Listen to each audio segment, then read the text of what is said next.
Para comenzar, invitamos a Hijos del Sur, Samantha y Juan Verón, que van a establecer un comienzo musical.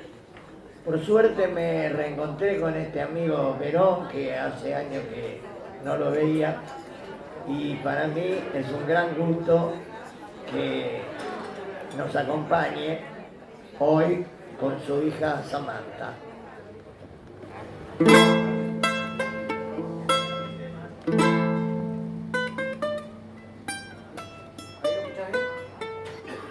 ¿Escucha bien? Está bien, che. Vamos con la voz. A ver. Hola. Hola. Ahí está. Hola. Bien. Muchas gracias, Amadeo, por tu amabilidad. Gracias, Luisa. Sí, muchas gracias a Luis que presentando su libro y obviamente al ciclo que nos invitó, que pensaba en nosotros. Así que muchas gracias.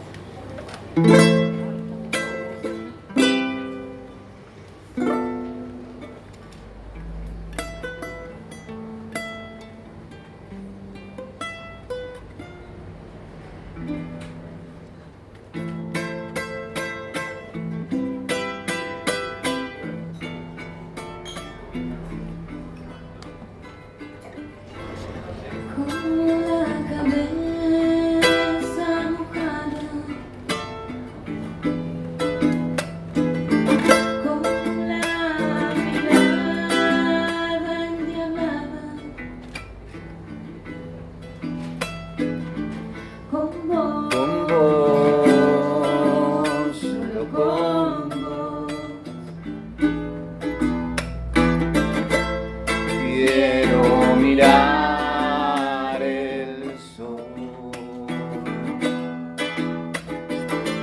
porque aprendí en la niñez y en la soledad que hay que reír todos los días antes que muera el sol. Porque además si llueve así Se va a inundar y la pobreza es casi igual que no tener paz.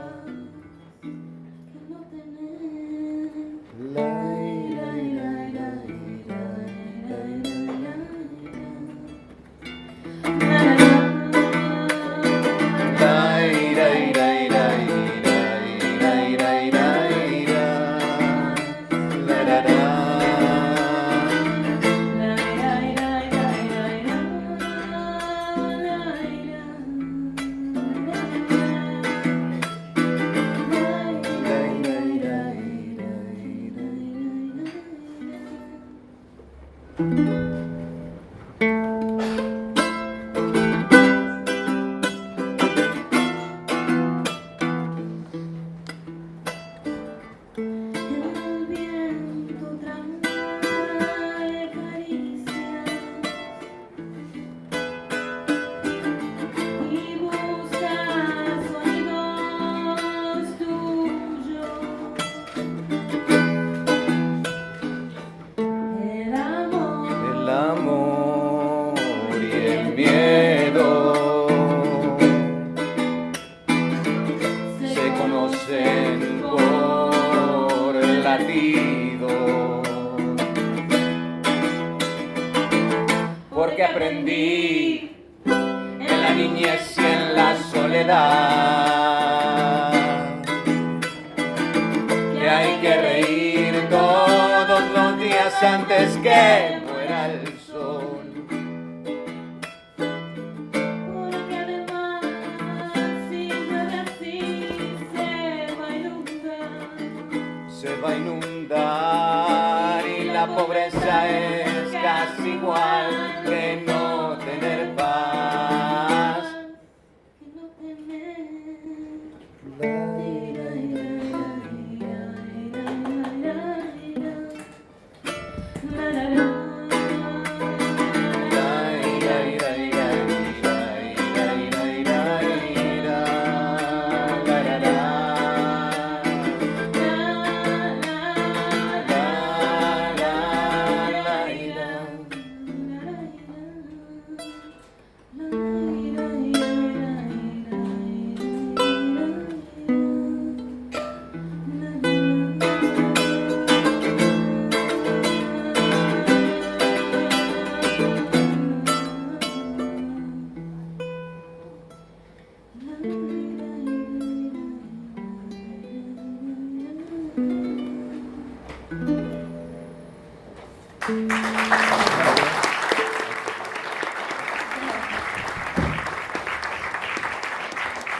Bueno, muchas gracias, amigos. Vamos a comenzar la presentación escuchando a Adriana Gaspar. Bueno, buenas noches. Hola, hola. ¿Se escucha bien? ¿Se escucha bien? Bueno, ante todo quiero agradecerle a Luis que haya pensado en mí para compartir con Luis Benítez la presentación de su libro, como así también la posibilidad de transmitirle a todos ustedes mi percepción acerca del mismo. El libro se llama Deconstrucción de los rostros y otros poemas. Desde mi rol de crítica de arte podría hacer un análisis conceptual de las imágenes materializadas en las palabras que abraza este libro, pero no es esa mi intención. La idea es situarme en el lugar de lectora, quien se encuentra con un libro doblemente valioso. Por un lado, la belleza que emerge de su poesía, y por otro, la belleza estética del libro como objeto artístico. El enunciado del libro genera en mí un carácter sugerente, enigmático.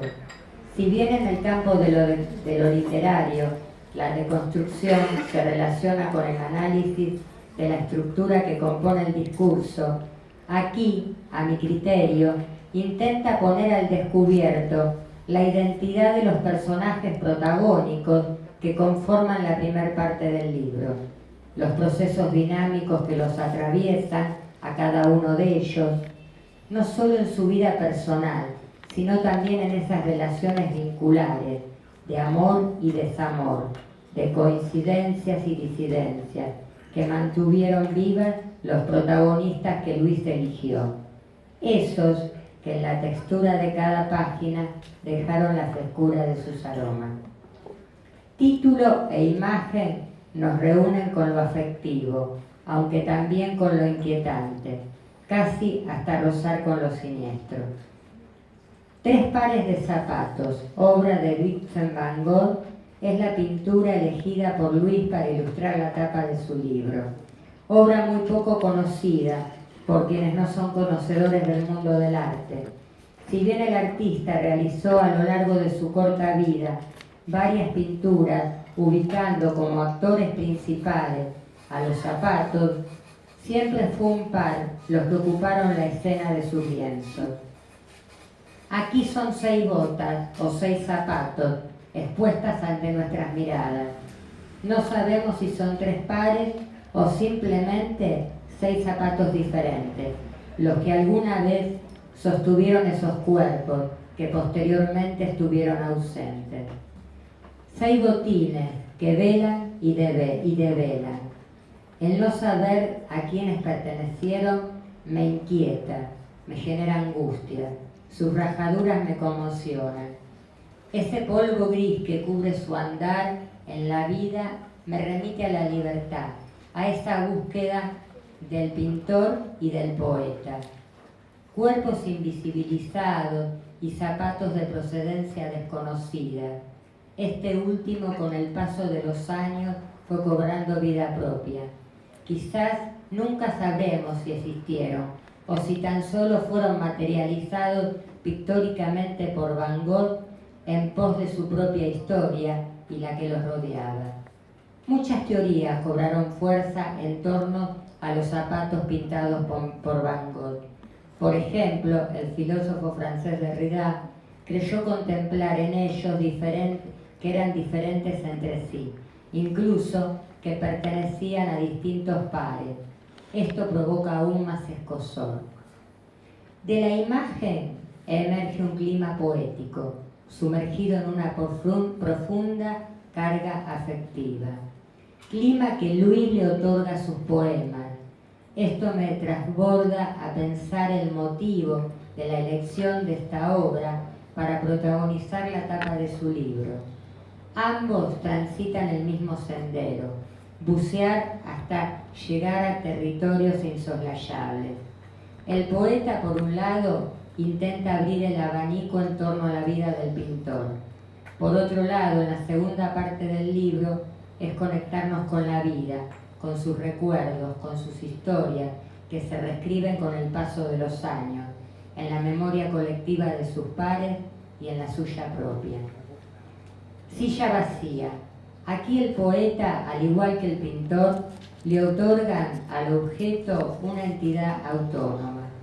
En un escenario habitado por esa fragilidad casi esquelética, se encuentra ella, la silla, esperando el alivio de quien la roce con una caricia o con el llanto congelado de cada frío despertar. En Dos hermanos, Luis le confiere al poema la quietud de imágenes que ponen de manifiesto un vínculo quizás contaminado por el devenir de la vida misma, un pedido de ayuda desbordado por obsesiones descontroladas, apasionadas, no siempre recíprocas, son las que se entremezclan entre la furia, el amor, el cansancio y el vacío interno que los contiene. Un grito de auxilio origina esta antigua leyenda y en ella la fragilidad de dos cuerpos. Como dice Luis, ambos, sin saberlo, atravesaron la inmortalidad de sus sueños. En Deconstrucción de los rostros y otros poemas, Luis adopta y seguramente admira ese accionar visionario de Van Gogh, visionario para su época, ¿no? De concederle a los objetos, los botines y la silla, identidad absoluta en el campo del arte, hecho que más tarde provocaría un cambio de paradigma en el siglo XX, primero con el migitorio de Marcel Duchamp y más tarde con las cajas brillo de Warhol. Sobre Christine, 8 poemas que el autor le ofrenda al amor, esa mujer con la que Van Gogh logró un espacio de paz, hasta me animaría a decir de felicidad. El poeta nos confiere escenas que no dejan dudas de las huellas que la modelo dejó en la vida del pintor. Una pasión redundada en el goce de dos cuerpos que se funden en el vacío de crudos territorios, en una habitación cubierta por las hendiduras que dejó la miseria de aquel tiempo que fue, del aroma inconfundible que recorre sus pieles. Sin duda, Luis le concedió a sus poemas la belleza que el pintor le otorgó a aquella extraña y suave mujer. Gaudí y yo. Un día el horror sacudió a dos artistas. La habitación, el desván, el jardín agreste, se vieron envueltos por el estallido desesperado de dos hombres, agobiados por las vicisitudes de una amistad desfallecida. Una ofrenda inesperada, un derrame de sangre recorrió la escalera de la antigua casa. Su paleta quedó allí, adormecida. Mientras tanto, el artista yacía en la soledad inhóspita de un inhabitado loquero. El poeta no escapó a esta historia, por eso el horror lo transformó en belleza. Y quizás en algún sitio se esté esperando ese reencuentro de dos viejos amigos para que formen parte de una leyenda. Cartas de Vincent Van Gogh a Antonin Artaud. Aquí Luis nos obsequia con una carta imaginaria de quien sabía que su figura no quedaría en soledad en la historia del arte. Una extensa lista de artistas de distintas disciplinas atravesarían por circunstancias similares, las que lo convertirían en cuerpos frágiles, casi inconscientes. Pero algo los unía, la rebeldía, la transgresión, la genialidad, el talento que aquellos atravesaron, la locura, la vida mugrienta de esos cuartos oscuros del hospicio.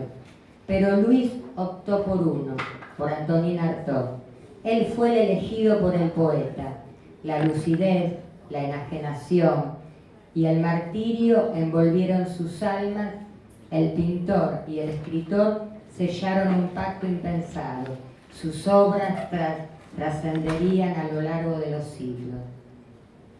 Quizás con el paso del tiempo, Luis escriba nuevas cartas. Otros seguramente tendrán lugar en un nuevo libro. Pero esta que hoy nos presenta nos deja el alivio de saber que Van Gogh y Artaud ahora están aquí, participando de este encuentro.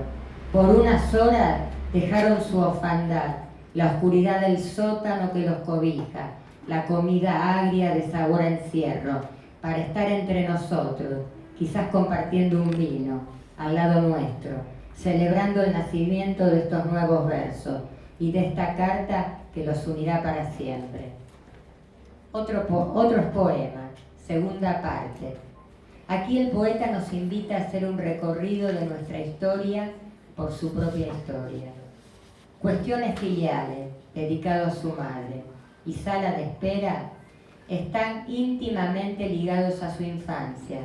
En el primero evoca otra vez el amor, pero en esta oportunidad es el amor de un niño, luego adulto, que le dedica a sus padres, el recuerdo de su madre y esas faldas que lo cobijaron, que lo abrazaron en las frías noches de invierno de su niñez, los paseos con su hermana. Luis nos propone un instante muy íntimo, en el que los aromas, los sonidos y la escuela no están ausentes, quedan latentes en estas paredes, entre nosotros. Son recuerdos muy fuertes, nos dejan sin aire por unos segundos, pero pronto nos levantamos, volvemos a respirar, y allí les proponemos transitar juntos nuevamente por aquella calle de casas bajas, refugiarnos en ellas, en ese despertar de cada mañana. Por eso me permito cerrar estas líneas con el último verso de este poema, siempre su eterno sabor a madre. Sala de espera. Lo sitúa en su entorno familiar, la figura del padre siempre latente. Seguramente sea el causante de esas conversaciones de las que el poeta nos habla en sus versos. Conversaciones cubiertas de dolencia, incertidumbre, las que yacían en el antiguo consultorio de su padre, sus travesuras de niño, pero también aquellos relatos cargados de misterio, como la inesperada desaparición de un cuadro, centrado en el blanco radiante de las aterciopeladas paredes de esa tibia sala de espera. Varios poemas de la segunda parte del libro están atravesados por un hilo conductor, la búsqueda permanente de la identidad, de una sociedad que ha quedado desfallecida de valores, esos que Luis evoca en el recorrido de sus versos. Ella, textos dedicados a madres y abuelas de Plaza de Mayo. Un poema que cobra fuerza en estos tiempos en que la ausencia golpea puertas, busca respuestas a tanto silencio. La lucha se transforma en esperanza, los relatos se reproducen y se suman a nuevos encuentros. Las palabras de sus versos arman un gran rompecabezas, los que se traducen en imágenes, esas que tantos artistas corporizamos en un audaz y bello mural, en una pintura o simplemente en acciones públicas, las que dejan la huella de lo que fue, las pisadas transitadas, las plazas de nuestros barrios y en todos aquellos poemas que Luis relata en su libro. Reencuentro, dedicado a Antonio Aliberti. Un poema colmado de largas noches de poesía, de intercambio. ¿Cómo fue ese reencuentro? Quizás fue una noche de neblina, esas que pueblan los edificios, los antiguos bares, en el que cada transeúnte es casi un fantasma. Muchos años habían pasado, pero la amistad y el respeto, junto con la poesía, se encargaron de unirlos, aunque nunca se separaron. El gran poeta Antonio Aliberti sigue aquí, en cada viernes. Su silla todavía permanece de pie, lo espera. En el concepto de Roland Barthes, su foto sigue intacta y ella cobró fuerza después de su muerte. Hoy él está sobrevolando este espacio. Su memoria permanece viva en la voz del poeta. Generación abierta, 30 años. Muchos han viajado a territorios desconocidos y en ellos algunos se han reencontrado. La fugacidad del tiempo no nos da tregua. No escuchamos sus voces. El silencio se agudiza en algunas veladas, pero ellos saben que están presentes en su poesía, en una entrevista radial que Luis realiza, en algún artículo de la revista. Sus versos se desplazan en las telas de los artistas. No quedaron solos, los poetas están juntos y quizás los viernes nos escuchen desde algún lugar, de algún rincón del universo que estén. Toda una historia de vida se refleja en cada página de este libro. Escenas que recorren cada instante, cada recuerdo, la llegada de una carta en forma inesperada. El poeta no disocia su obra de su vida, la que se encuentra cargada de afecto, ese que nos ofrece a quienes estamos hoy acá, como también a esas almas guardianas que ya no habitan este espacio, el de la belleza interna de cada palabra convertida en imagen, en pequeños y misteriosos silencios. Su riqueza poética convive con la cotidianeidad de su andar, con la fugacidad de la vida, con las etéreas voces de las memorias, con la reflexión crítica, con un relato inesperado de esas noches desveladas en que la belleza se convierte en poesía. Gracias.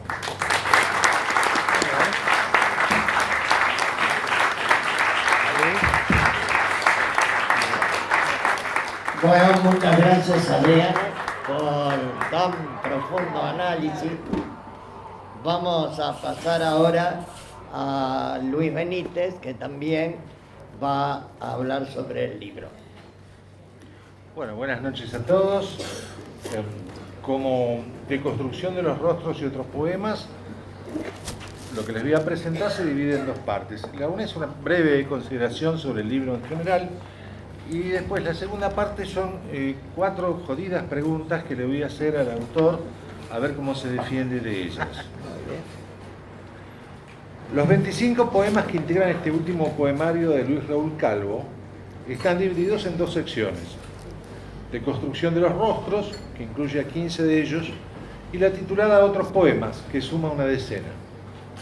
Un aspecto los relaciona y otro los separa. El primero es el lenguaje empleado por el poeta, bien conocido por quienes somos sus lectores desde hace años. Me refiero a la manera directa que tiene Calvo de comunicarse con quien lee, engañosamente simple, para encubrir y por ende hacer así más efectiva la comunicación de núcleos de sentido más complejos. El registro puede ir desde lo confesional y anecdótico hasta el matiz de la evocación culta, pero en este caso invariablemente subrayando lo que en común con todos los hombres tiene esta última. El recurso mencionado abunda en Deconstrucción, donde los íconos culturales impregnantes, la mención a figuras de la pintura y la literatura occidentales, no invade con su prestigiosa referencia el discurso, sino que alude a aspectos de la experiencia emotiva y conceptual que tienen en esos nombres, Van Gogh, Gauguin, Artaud, una referencia directa. El poeta desglosa luego este aspecto y nos muestra en sus versos cómo el sufrimiento, la creatividad, el dolor, la angustia, las iluminaciones, que corresponden a la vida de todos y cada uno de los hombres, si bien brillan reconocidamente en esos nombres que él menciona, son en verdad patrimonio de toda la humanidad, resultado de la experiencia tanto general como individual, que en estos poemas se combinan. El aspecto que separa a este grupo de textos de aquellos que componen la segunda sección, la titulada Otros poemas, es que en esta el tono se vuelve más intimista y hasta aborda el recurso de lo paracoloquial, con singular destreza, vamos a remarcar, por ejemplo en el poema Reencuentro. Desde luego que estas superficiales aproximaciones no agotan todo lo que podemos decir acerca de este poemario, sino que son apenas una introducción, una invitación a leer, que va a completar mucho mejor algunas preguntas que le haremos al poeta. Y vamos al temido momento. En Deconstrucción, la primera parte, vos invocás a Van Gogh, evocás a Gauguin, te referís a Antonin Artaud. ¿Cómo sentís que se establece esta suerte de diálogo a la que invitás al lector, al tercero en cuestión?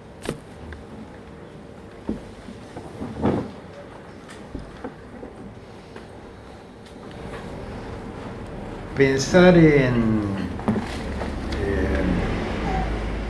lo que puede ser la palabra, ¿no?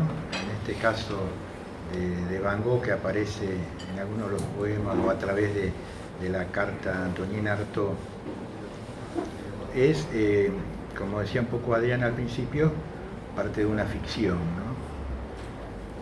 Pero luego de leer mucho la historia de Van Gogh, me interesó sobre todo poder mostrar, ¿no? Porque tanto él como Artaud, como Jacobo Figman, como otros artistas y escritores, tuvieron que sufrir las vicisitudes, ¿no? Y problemas emocionales severos, ¿no? En sus vidas, lo cual no quitó que a pesar de eso pudieran realizar una obra muy valiosa y que, bueno, trascendiera el tiempo, ¿no? Desde ese lugar surge como algo personal, ¿no? Esta idea de poner la voz, en este caso de Van Gogh, ¿no? Mostrando un poco aquellas instancias de su vida, ¿no? Que fueron bastante cruciales, ¿no? Como por ejemplo la de este encuentro con Paul Gauguin, o como puede aparecer en otro de los poemas acerca de una propia reflexión acerca de él y de la sociedad de aquel entonces, de cómo lo veían. No sé si más o menos... Sí, perfecto. Está bien. Bueno, vamos con la segunda. Como menciona el gran Antonio Gamoneda en la contratapa de tu libro, impresiona la intensidad de tus textos, cómo convertís un relato simple en apariencia, sensual, dramático, hasta terrible, en algo capaz de habitar lo cotidiano, lo habitual. ¿Cómo estableces ese puente entre dos orillas? Eso es difícil de explicarlo porque el poema va surgiendo, ¿no? No puedo decir que sea algo azaroso porque no lo es, nada es azaroso. Digamos que va apareciendo, se va consustanciando y tal vez en ese proceso de elaboración del texto, a lo mejor ahí sí se empieza a dar más lo consciente, ¿no? Más lo racional que puede ir delimitando cómo continúa, ¿no? Un párrafo y se le da un final. Al principio como que no.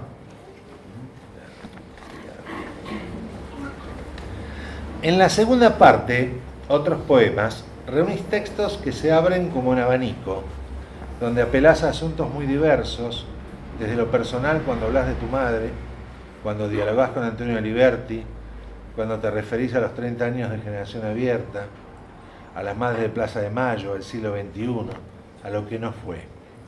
¿Cómo se unen y reúnen en vos, como autor, todos estos temas? Bueno, ayer justamente en una entrevista que me hicieron Luis Ferrero y Juan Verón en La Desterrada, en el programa de APOA, un poco surge esa pregunta, ¿no? Y al principio, claro, porque aparecen como la segunda parte, que serían otras páginas, ¿no? Y aparecería como que son páginas sueltas. Y charlando con ellos resulta que, claro, Juan me hace un señalamiento que me pareció muy interesante. Y en realidad, si bien eran páginas sueltas, de alguna forma eran páginas sueltas, pero que tenían como un hilo conductor, ¿no? Y este hilo conductor, de pronto, bueno, tiene que ver con el caso de mi madre, que lamentablemente falleció hace 2 meses, aquel poema que yo le dediqué en vida, y que por suerte se lo pude dedicar en vida, ¿no? Apareció en un momento muy difícil de nuestro país, ¿no? Y desde ahí se construye el poema. en el caso de, bueno, de Madre de Plaza de Mayo también, un momento tan cruento y tan sanguinario para todos nosotros, aparece reflejado un poco la historia de nuestro país a partir del poema, ¿no? Y en Generación Abierta 30 años, bueno, un poco es el poder transitar desde unas líneas estos 30 años de compartir poesía y arte con mis pares, ¿no? Tanto de la poesía, de la música, de las artes visuales en general. Fantástico.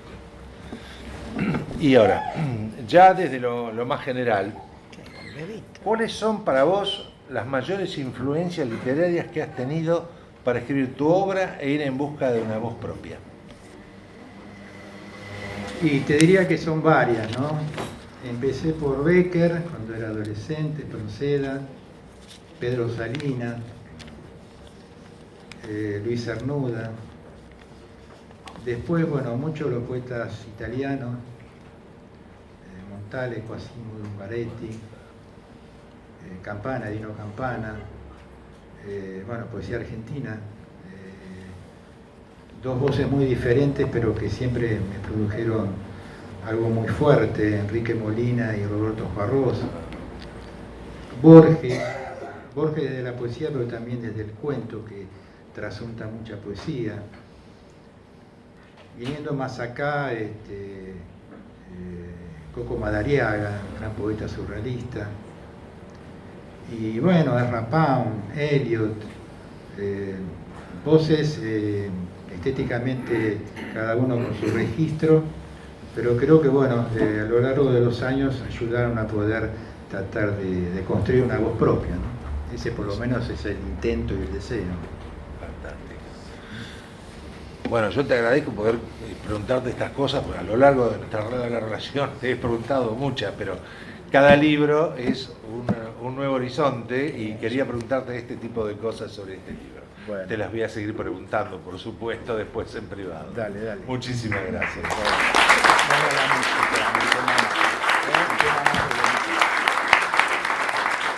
Bueno, vamos a volver a escuchar a los queridos amigos Hijos del Sur con otro tema musical. Bueno, el tema anterior que cantamos, que no lo presentamos, se llamaba De no tener paz. Todos los temas que vamos a cantar acá son temas propios. Bueno, y el siguiente que vamos a cantar se llama Hablar la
Bueno, muchas gracias, Samantha y Juan.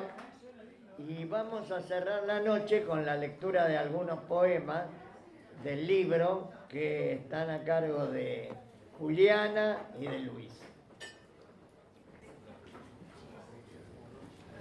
Hola, buenas noches. Fuerte. A ver, fuerte. Acercalo a la boca. Buenas noches. Ahora sí. Ahora sí. Bueno, siempre es una alegría estar acá en este lugar. Quería decirte, papá, que estoy muy contenta de estar acá en este lugar, de poeta, compartiendo la lectura de tus poemas conmigo. Así que muchas gracias.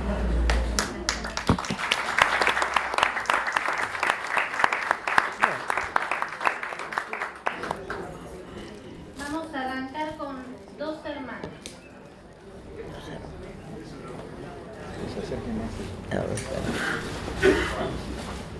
Hubo cierta vez un estado del alma que cobijó a dos hermanos.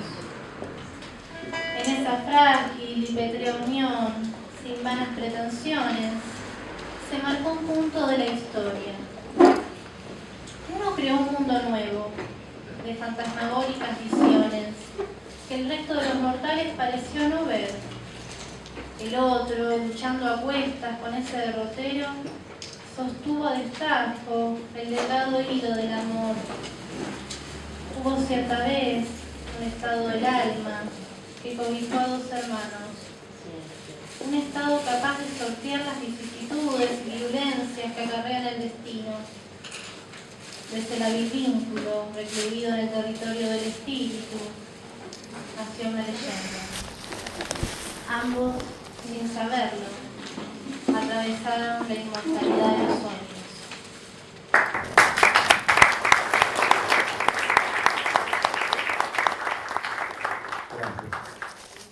Silla vacía. De cara al sol, nuestro imaginario reconoce solo una parte de la silla. Esa vaciedad que ha quedado grabada en la raíz de los espejos torna lúgubre el candor de los espías, miserables corazones que se esconden al despertar de la noche. Más allá de la crepitud del infierno, los huesos dormidos se reconocen tiesos y escaldados. En esa habitación, un hombre se deja morir día tras día. Hay otros seres que también se aventuran a pernoctar en el olvido. Se despiertan por las mañanas, toman un sorbo de café e imaginan que la plenitud de la belleza está del otro lado de la tierra.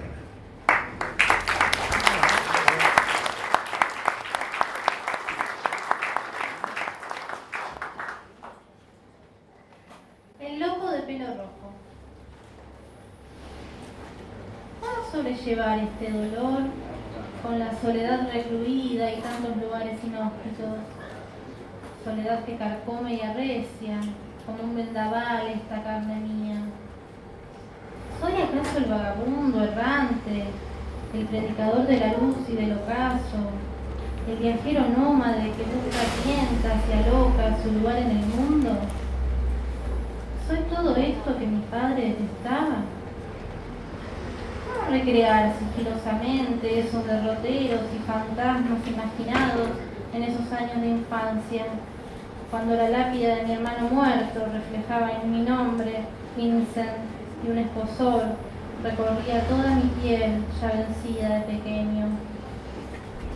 Ahí va el loco de pelo rojo, decían por mí en el loquero, mientras yo retrataba a diestra y siniestra los destinos de esa civilización, creyendo vanamente hasta último momento que una pizca de reconocimiento sacudiría su modorra.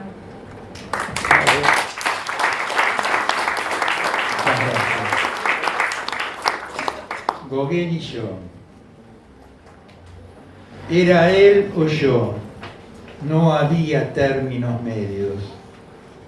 Por eso aquel día del cuchillo, frente al terror de Gauguin, huyendo despavorido de la casa, algo se rompió para siempre.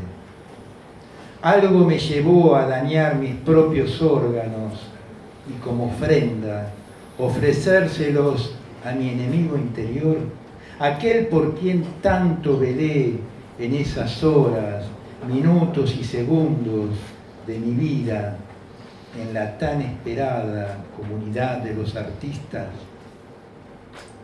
Nunca más me pude reconstituir, Padre.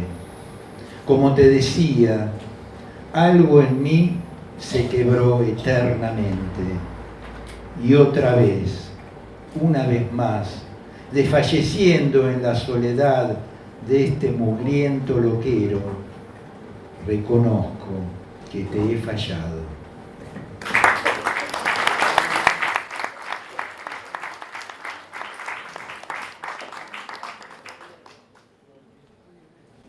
Cuestiones filiales, el poema dedicado a su madre. Hay tanto escalofrío, tanto agobio acumulado, que atraviesa el deseo en estas cruentas horas de ciudad derrotada. Que vuelvo a vos, mamá, para esconderme entre tus blancas faldas y protegerme de la luz aciaga que nubla la razón y los sentidos. Vuelvo porque sí, a buscar refugio en tus dulces manos de otoño, como en esos viejos días, cuando otro escalofrío corría por mis venas y tu amor, como siempre, todo redimía.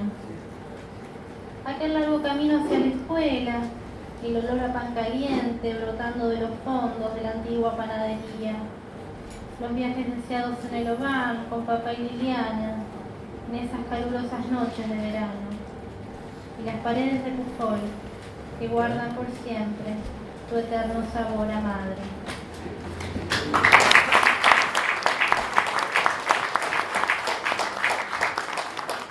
Carta de Vincent Van Gogh a Antonin Artaud. Estimado Antonin, nuestras vidas se han rozado. Compartimos el sufrimiento y la pesadumbre de la condición humana. Soportamos miserias, humillaciones, como diría, pero en otros términos, la melancólica voz del tango, el dolor de no haber sido, ni tampoco ya poder ser. La locura tocó los umbrales de nuestras puertas. Descansamos en las camas populares de los turbulentos manicomios. Allí también creamos algunas de nuestras mayores obras, para asombro de muchos y quizá como un modo de vengar nuestras frágiles mentes frente a la pacata y descreída sociedad de siempre, que no le permite a uno ser como quiere ser, pensar como quiere pensar, sentir como quiere sentir.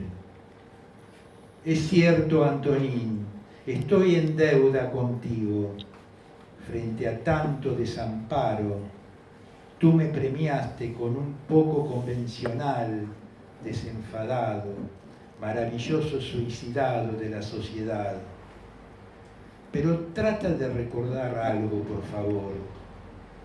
Aquel anciano afligido bien podría estar dedicado a vos y a todos aquellos que han pagado con su propia vida la rebeldía de ser diferentes.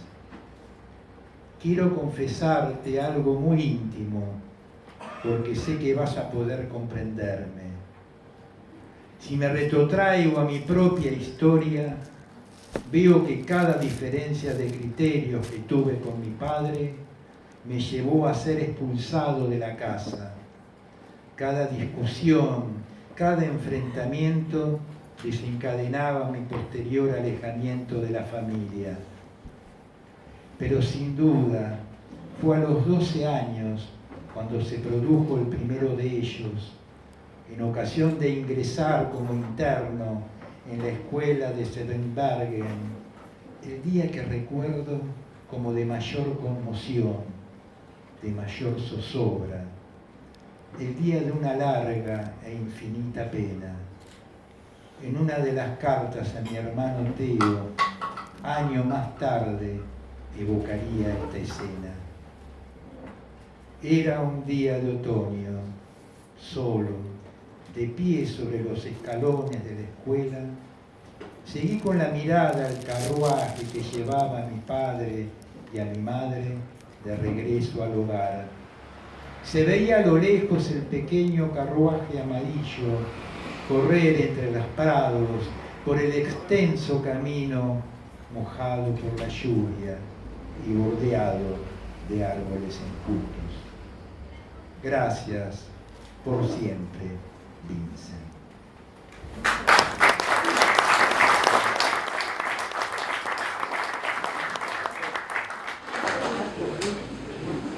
Ella, a madres y abuelas de Plaza de Mayo. Ella fija su mirada en el centro del universo. Cuenta la historia que resistió a duros embates para poder sobrevivir a tanta pesadumbre. Esa mujer sabe que el tiempo trasciende la cronología de los hechos evocados. y los rostros de los seres que ama viajan a su lado en cada pueblo, en cada ciudad que recorre con ojos extranjeros. Hay noches que murmura por lo bajo. La pereza no es buena consejera. Se levanta de la cama, toma su diaria aspirina y se duerme pensando, quizá a modo de resistencia, que mañana tal vez será el gran día. Bueno, creo que es suficiente. Leímos con Julián algunos de los poemas de las dos partes. Quiero agradecerle muy especialmente a Adriana, a Luis, a Juliana, a Amadeo, por haberme acompañado acá en la presentación del libro, a Hijos del Sur, Samantha y Juan Verón, hermoso lo que hicieron, y ya los estoy convocando para el programa de radio.